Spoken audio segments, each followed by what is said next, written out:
اللہ فوراً فرماتا ہے انعامات. اللہ اکبر.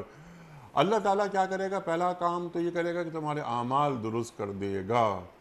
خوف خدا، زبان کا بھرپور استعمال حق کے ساتھ، اعمال درست ہو گئے، قصوروں کو معاف کر دے گا. تو اعمال درست ہو جائیں گے، میری زبان سچی ہوگی، لوگ کہیں گے یہ سچا آدمی ہے، اس کی زبان پہ جھوٹ نہیں آتا. میرے قصور کیسے معاف ہو رہے ہیں؟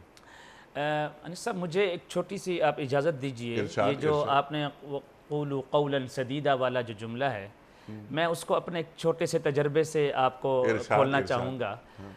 دیکھیں، جب وہ اس کی زبان سیدھی ہے، جب اس کی گفتگو ہے، اس کے اندر امانت و دیانت ہے، تو صرف اس حد تک نہیں کہ اس مومن کے اعمال سیدھے ہو گئے یا اسلامی معاشرے کے اندر وہ معاشرہ اچھا بن گیا، بلکہ میں اپنے ایک ذاتی تجربے کی بنیاد پہ آپ کو بتا دینا چاہتا ہوں کہ اگر آپ کی زبان سچی ہے، اگر گفتگو سچی ہے، اگر آپ کھری اور سچی بات کر رہے ہیں، تو یقین جانیے یہ چیز دعوت اسلام کا بھی بہت بڑا ذریعہ ہے. جی ہاں.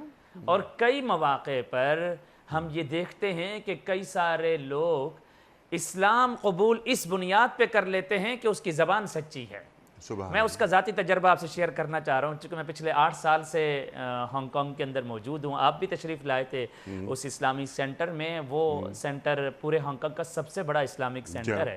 تقریباً روزانہ ہی سینکڑوں کی تعداد میں غیر مسلم افراد وہاں پہ وزٹ کرتے جی ہاں. ہیں، میں نے بلکہ اپنی بعض دفعہ تو میں نے اپنی آنکھوں سے دیکھا ہے. آپ خود وہاں ہمارے مہمان بنے.